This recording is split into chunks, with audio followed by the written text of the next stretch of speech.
Thank you very much for having me. It's exciting to be at this event, and I'm loving all the dress-ups, especially the groupies that I discovered that look very similar to me this morning. So I'm talking about talent shortage versus talent wastage. So you would have heard talent shortage talked about quite a lot, and I'm here to challenge that and say, are we actually wasting some of the talent that we have in our organisations? So I'm going to cover a couple of different sides of this. I'm going to talk about internal talent and how we might be wasting the talent that we have in our organisations. I'm going to also talk to you about some additional pipelines, so some areas of talent that are perhaps underutilised in our organisations. And then obviously, true to my company name, Tech with Heart, I'm also going to talk about some of the technology and how that's also enabling different ways of getting talent into your organisation, followed by a few tips and a bit of a call to action. So let's start with internal talent. And there's a couple of different pieces up here, a pretty horrific stat at the top around how organisations are not really leveraging their people internally and helping with career opportunities. And the quote down the bottom, the bigger one, is from Josh Burson, and really talking about how if we leaned into this, if we upskilled our people, if we gave them opportunities, that could potentially resolve the talent crisis that we're talking about. So many times in organisations, I see people bring in external talent and give them the opportunity to learn and grow into different roles, when there are people inside the organisation that are sitting there that would love that opportunity to develop and grow. And I think that that is a big market that we're actually missing.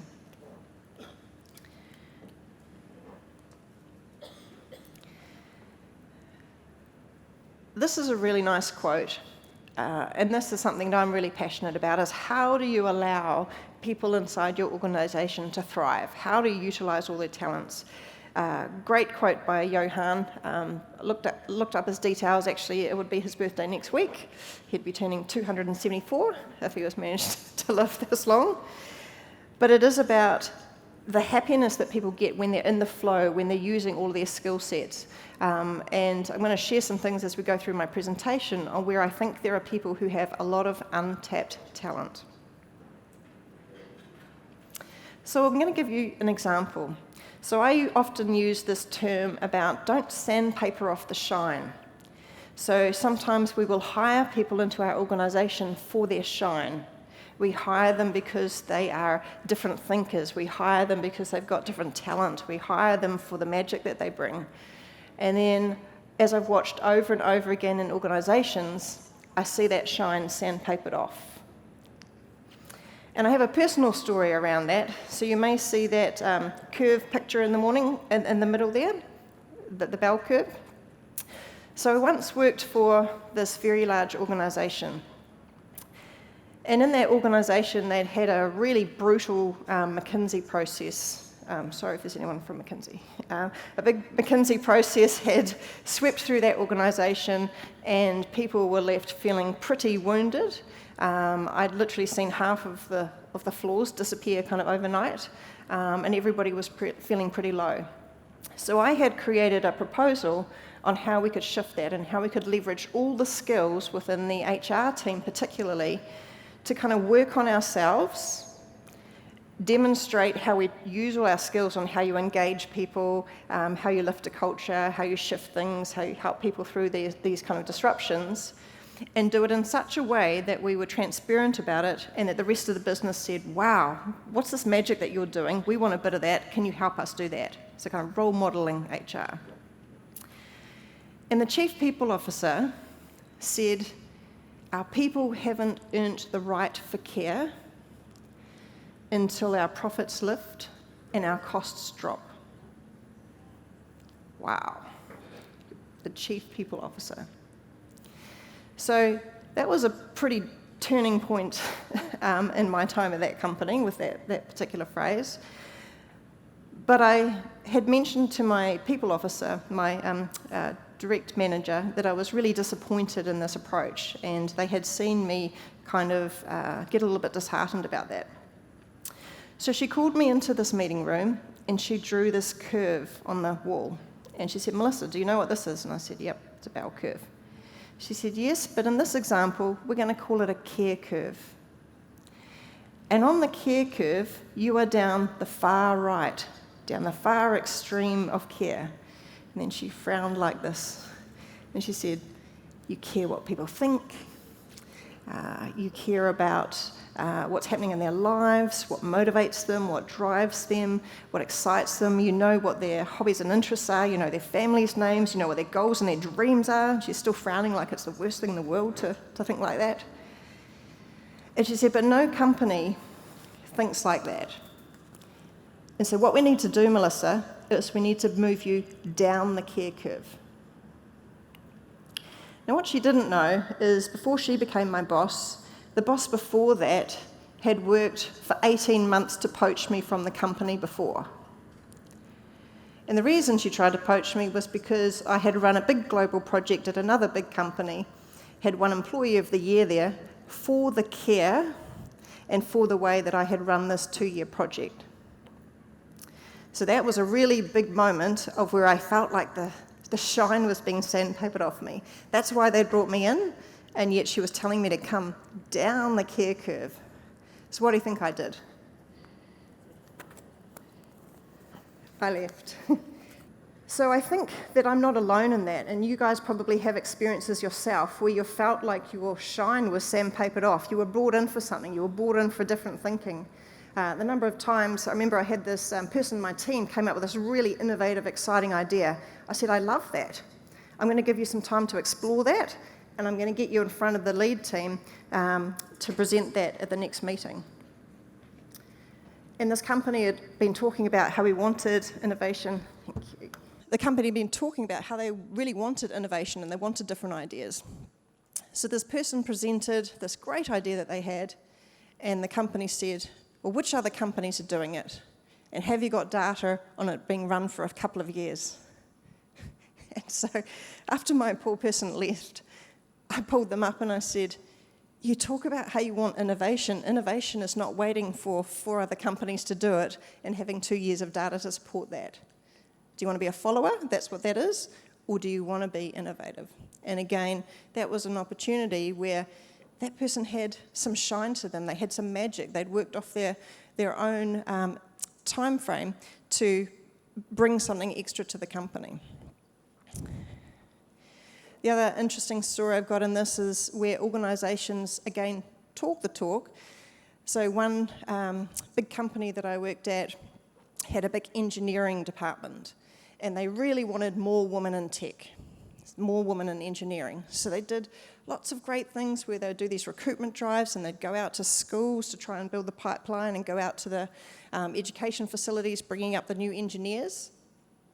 So great ideas, but they hadn't built the ecosystem to support that talent once they arrived at the organisation. And there were some pretty basic fundamentals. So for example, one time I said to the executives, I said, look, I love what you're trying to do here, but you're not setting them up for success when they arrive. They said, what do you mean? We've really made a big fuss on this. I said, well, let's point out a basic. So a female engineer arrives tomorrow to work in our engineering base, and then they want to go to the bathroom. Where do they go to the bathroom? Oh, yeah, all the toilets down in the engineering base are all men's toilets. So they literally have to walk for 20 minutes out through the base, up into the offices to go to the bathroom. So they hadn't thought about the basics of supporting women once they arrived. And all the team building activities were all fishing and golf and all of these sorts of things. So you might bring in these shiny people, you might bring in these great people. Have you got the ecosystem to support them once they're there? And are you seeing people wither once they arrive? And if they are, there's something happening in your environment that you're responsible for. There's some great technologies. Talent marketplaces are really big at the moment, and I really love the idea of this because you're looking at how do you leverage people's different elements of shine? How do you elevate all the talents that they bring to that role? There's lots of them listed in that top graphic, and the bottom one is a particular one that comes out of New Zealand. But again, do you have the ecosystem to support that?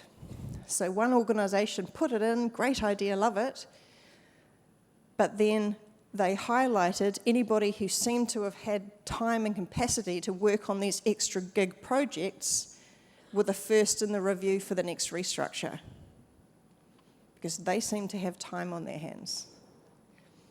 Or the leaders say, yeah, I absolutely want you to do this, but then they don't make time and they're already overworked and don't have the capacity to spend time on it, or the leaders aren't supporting it. So you have to have psychological safety in your organisation even to think about bringing some of these great technologies in.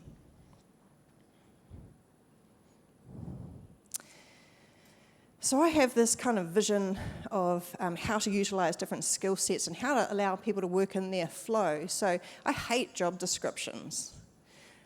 I hate them because they're a piece of paper at the beginning and then loads of things change. It doesn't keep up with what's required, and often they're only looked at when you come to disciplinaries or kind of issues, or initially when you're putting it up for recruitment purposes. So hands up if you've seen Minority Report, so you actually know the reference. Okay, well, not as many as I thought, but you'll get the idea of this. So in Minority Report, there's this board. And Tom Cruise, this was actually well before iPads, so this was quite futuristic at the time.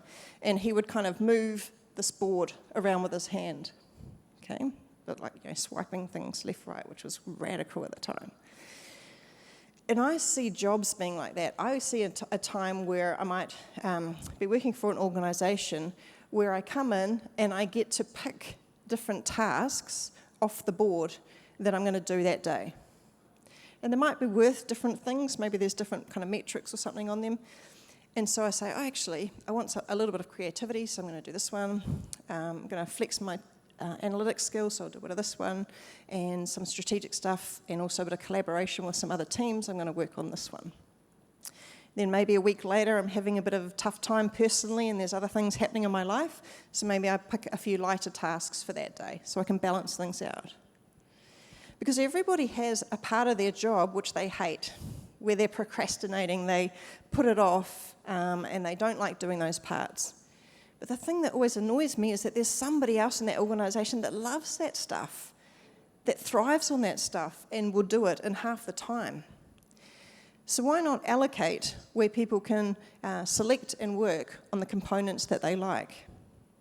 It also means that from a company context, they can also evolve it. So as the shape of the work that's coming into the organisation changes, they can change the shape of the tasks.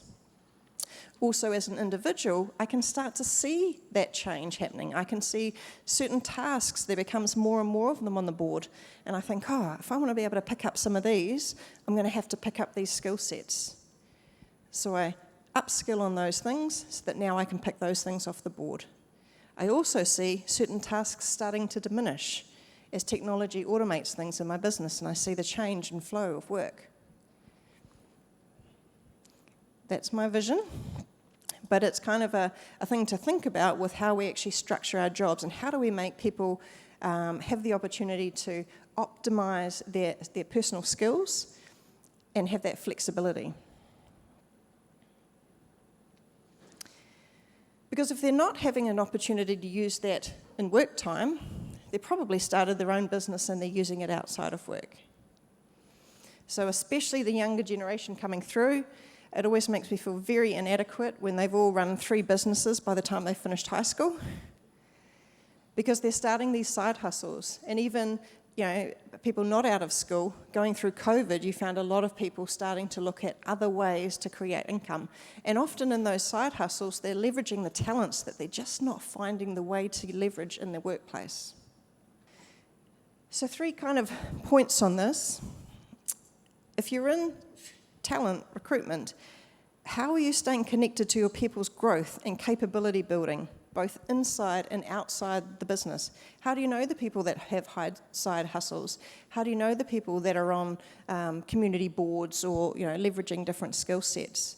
I can tell you your internal LMS system does not capture all of your people's learning and development and capability. So how do you keep on top of that? I know a lot of you are really great at keeping on top of your external talent and going and having coffees and understanding who's in the market. How are you keeping on top of what's happening inside your own business and people that might be really keen to upskill, reskill, and move into different areas? And on that, what is your company doing upskilling and reskilling so that they have an opportunity to what I call have a sustainable career where they're continually moving and growing? And do leaders get rewarded for growing great people? So what does your organisation do around rewarding great leaders? So is there recognition for this particular leader has grown some fantastic people who have gone on to do these other roles? Or are they the type of leaders that when they find great talent, they cling on to them so hard because they don't want to lose them, but because that person doesn't get an opportunity to grow outside of that role, they then leave to go to another company to utilise that skill set? So I'm going to give you 1 minute in your tables, and we're going to make this super fast because you're just going to use your hands to put up the number of fingers and show your table. What score out of 10 would you give your organisation's approach to maximising the internal capability that you have? Would you score them a 1? Would you score them a 10? Would you score them in between? Let's see some fingers up in your tables. Wow. Anybody who's put up 10, I want you to come and see me in the break. Love to find out about that. Okay. So looking at the fingers that I saw around the room here, there's definitely some room for improvement, right? On how we could leverage that better. Okay. So let's talk about the next section of my presentation, which is around what I call, who are you filtering out? And there's a few really interesting pieces in this.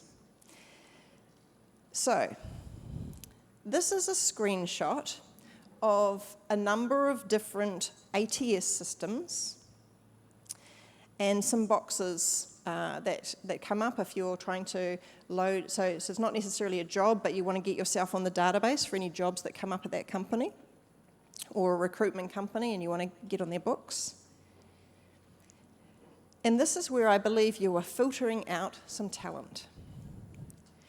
So again, personally, I have 2 technology degrees and I have 25 years of people and organisational psychology experience at all the large corporates in New Zealand. So I have this rich experience with people and this rich experience with technology. But in that first box, I already have to cut off half of my skill set because I'm forced to choose between people or technology from that drop-down box. And I don't want to choose one or the other. Why can't I do both? And wouldn't you want me to be able to use both? And if we talk about the future of work and we talk about people having all of these different skill sets, our systems half the time are actually cutting them out before they even get to us, before you even get to see their detail. And then sometimes there's another sub-box from that, and so the example I've got on the right there gets down to some roles for this particular one. And even on there, I can see straight away, wouldn't you possibly have marketing and content? Wouldn't they go together? But again, you'd have to choose one or the other of those. So I'm really curious in your own systems, when you go back and have a look at those, if we say we want one thing, we want to use all the talents, and yes, we think it's exciting if people bring different skill sets, what might you be weaning out along the process? Because the technology is not built around looking for those kind of people. Your technology is built around putting people in boxes to help us more easily categorise and find people, right? This one is another example. So I put my CV through a ATS system, which is used by a number of the Fortune 500 companies. And this is what it did to my CV. So it said a few unusual things. It said I had some experience in architecture, commercial and industrial with exposure to construction. Luckily, it picked I was a non-labourer.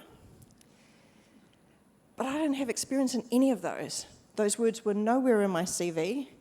It didn't pick up any reference. I don't know where it found that. I was quite upset that it said that I had little or no management experience. It had totally discarded those kind of 20 years worth. And it said that I had 3 years total experience. It picked up that I'd done my master's degree in technological futures. It was great, but it kind of put that out of context. And it certainly wouldn't put my best foot forward. I mean, this wouldn't know what to do with me, right? And so people are finding ways of getting around this kind of thing too. So you've got some hackers doing some really interesting things. For example, some people are copying the job description that you put up. They are pasting it on top of their CV in white text. What does white text on a white background do? It makes it invisible. So you don't even see this white text on this document. But your AI does. So what does your AI do? It scans this beautiful CV and it goes, damn, this person's awesome. 100% match. Because it matches your job description. That's in invisible ink on their CV. Do we hire them for the ingenuity on that? Maybe. But these are the sorts of things because people know that they're getting filtered out for ridiculous reasons. And they're trying to put themselves forward. You're all going, oh my God, invisible ink, have to check this CV.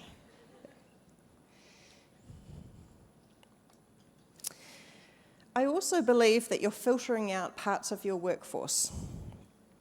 So I've got pretty hot on my research on this topic. I'm not quite there yet, but I am interested because I'm slightly terrified from the stories that I've heard from the bosses who've gone before me.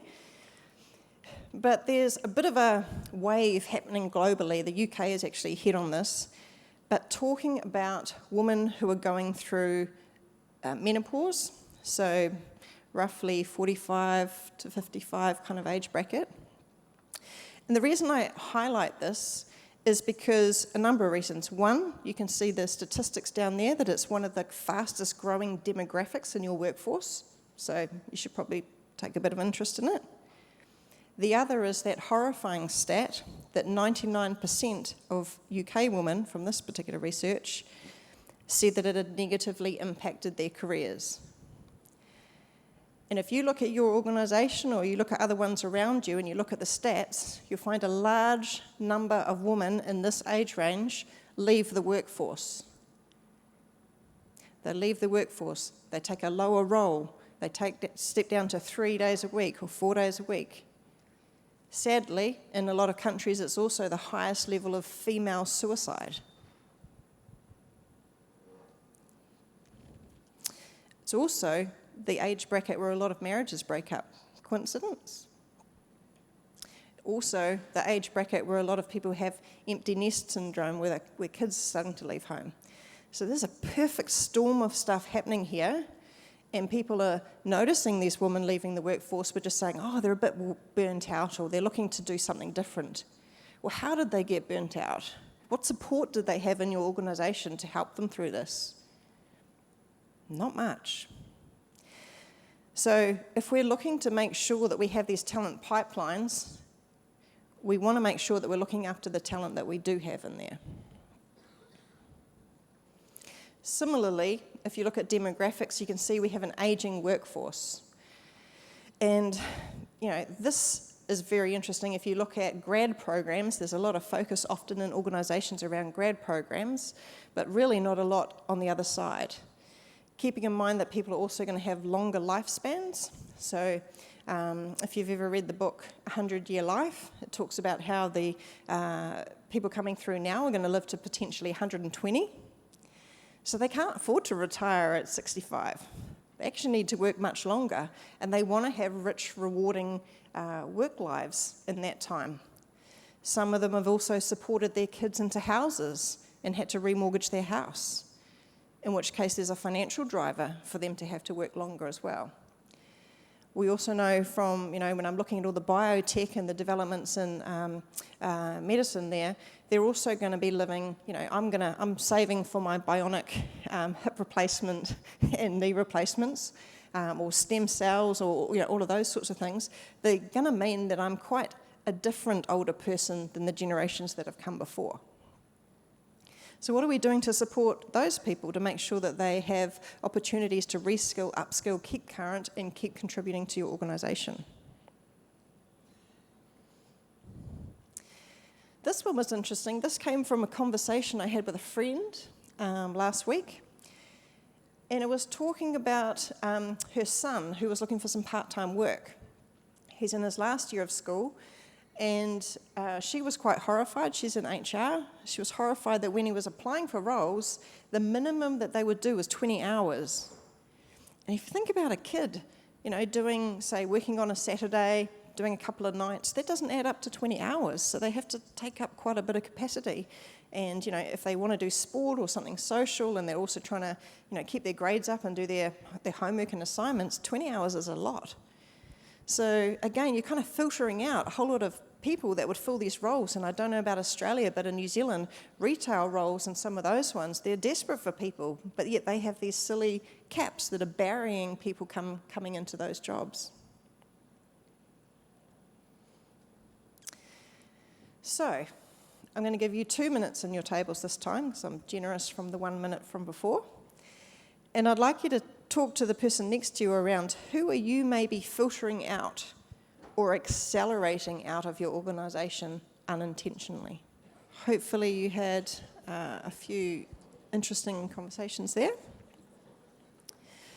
So I'm going to move into the third aspect of my presentation, where I focus a little bit on some of the technology developments that are happening that could potentially bring in some different pipelines for you or some different ways of thinking. And I mentioned at the beginning, my company is called Tech with Heart, so I'm really passionate about future technology and how to leverage it, but I'm also passionate about humanity and humans and how to optimize the best of both. Just as an aside, how did I end up creating my own business? Because every organisation wanted to put me either in the people division or the technology division. So I created my goddamn own business where I could work across both. Thank you. So I've got this really beautiful video to show you from this next slide. With this, and there's a fantastic quote here from the CEO of this organisation that talks about how his aim is to create a future where everyone can participate in society. So if the wonderful team at the back could cue this video. 無意識のうちにこれからだから多分できないんだろうなって今言ってたっていうか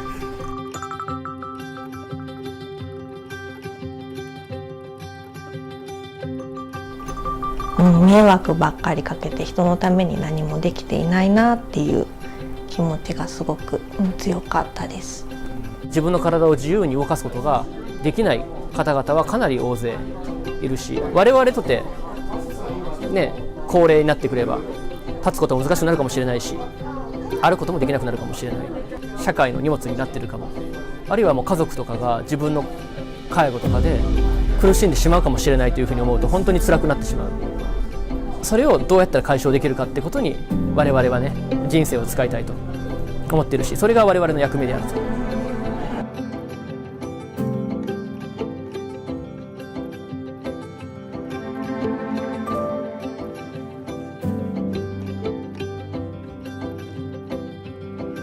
こっち側から剥がしてるときはあんまりその違いというか普通にその場に見えるっていうかいるように感じられますね。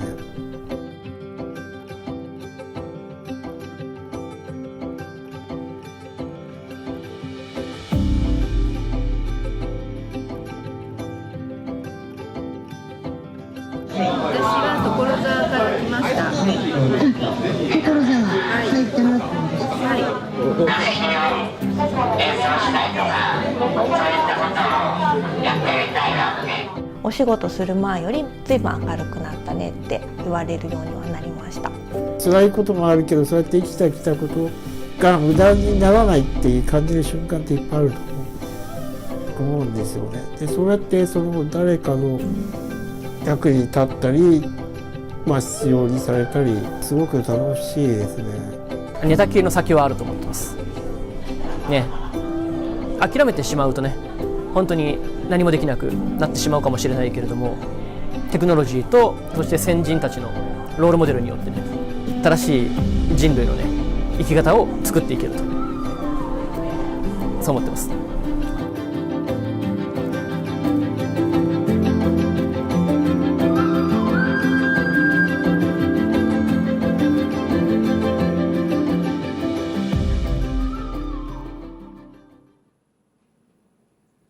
Wow, right? That is a perfect example of tech with heart, where you're using the best of future technology, but you're using humanity and contributing towards it. So, so many people, especially since they know I play in the future of workspace, will always talk about how computers are going to steal their jobs. And I love showing them things like this, where you're actually bringing people into the workforce that wouldn't have the opportunity to before by enabling them with technology. So there's a lot of stuff coming out of Japan. So I particularly follow the robotic movements happening over there.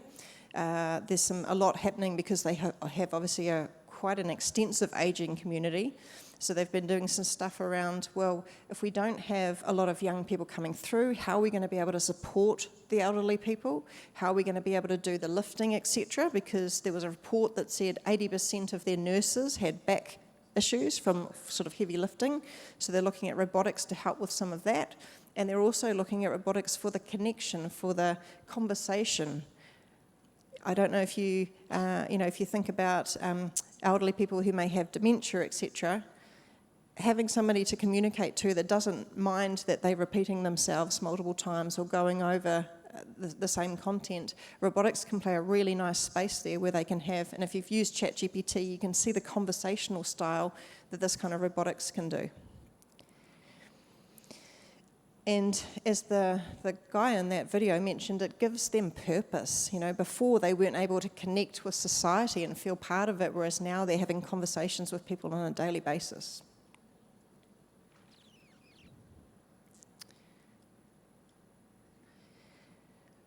I also love conversations around working from home and trying to shake that up a little bit.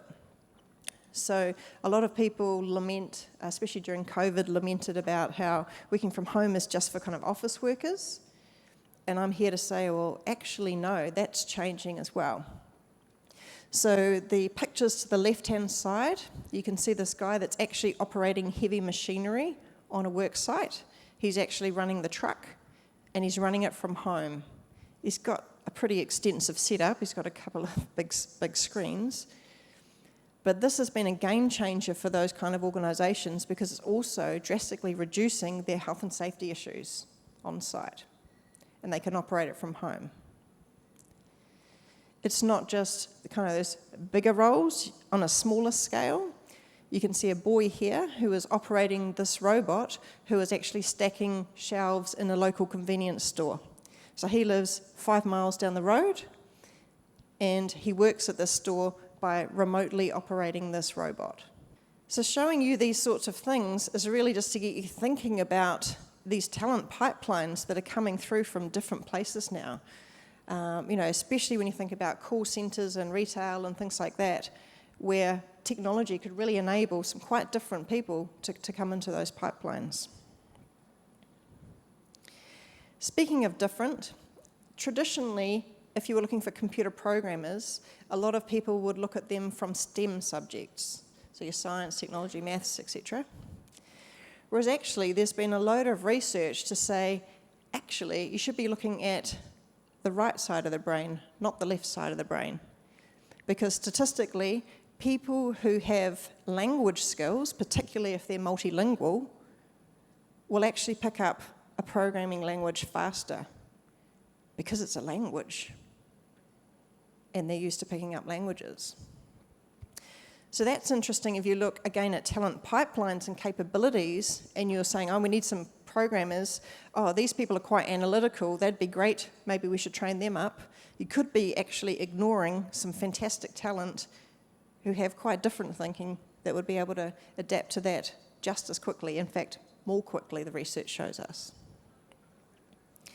The other thing is around augmenting your skills. So ChatGPT, if you've had a play with it, if you look at the past, there are people who were terrible with grammar or spelling, and spell check and Grammarly has basically helped them to lift up their writing by fixing those kind of problems. Likewise, think about what ChatGPT could do to augment their skills. So they might have the core skills you want, and then there might be some bits on the peripheral that actually technology can help them with. So do you need people with fantastic writing skills, or could they get some support from something like ChatGPT? In fact, ChatGPT can also code. So do you need to start looking at what these technologies are bringing and how that completely might change the shape of what you're looking for in an employee?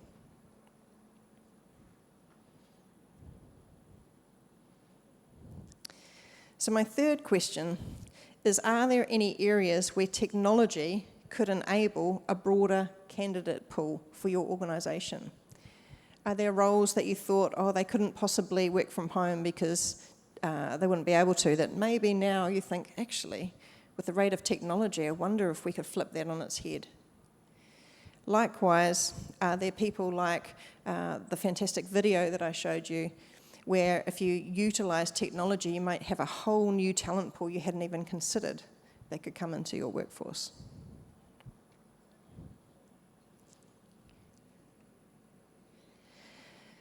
So my 3 tips, kind of from my 3 topics, is what's your internal talent strategy? How are you making sure that you are not wasting the talent that you have and that you are leveraging all of the great qualities that they bring to your organisation? The second one, who is your process or technology filtering out unintentionally? Who are you not looking after once they arrive in your organisation? Or who are you missing because your system's filtered that out, or your process? So that even in the last week, somebody told me that if there's more than 3 interviews, they will step out of the process. Somebody else said if there's multiple forms, especially if they've had to put in their CV and then they have to fill in multiple forms that repeat everything that was in their CV, they will bow out. As we know from other technologies, and we have some vendors in the room here, like Fountain, it's about making it simple and clear so we don't cut out great talent through that process. And the third one, what additional talent group could you add to your pipeline? So maybe those companies that aren't looking after their menopausal women, you put in a few policies and suddenly you attract all these great women to fill those roles. Or likewise, the other organisations that aren't thinking about the fact that we have an ageing workforce and aren't thinking about how to support people in the later parts of their career, you put in a process that literally attracts and engages that population.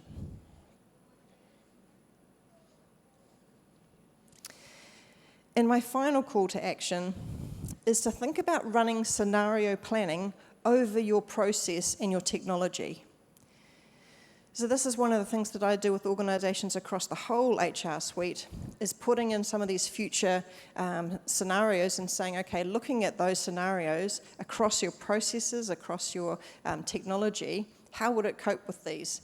And it just gets you thinking in a different way. It gets you thinking about, are we fit for today or are we fit for tomorrow?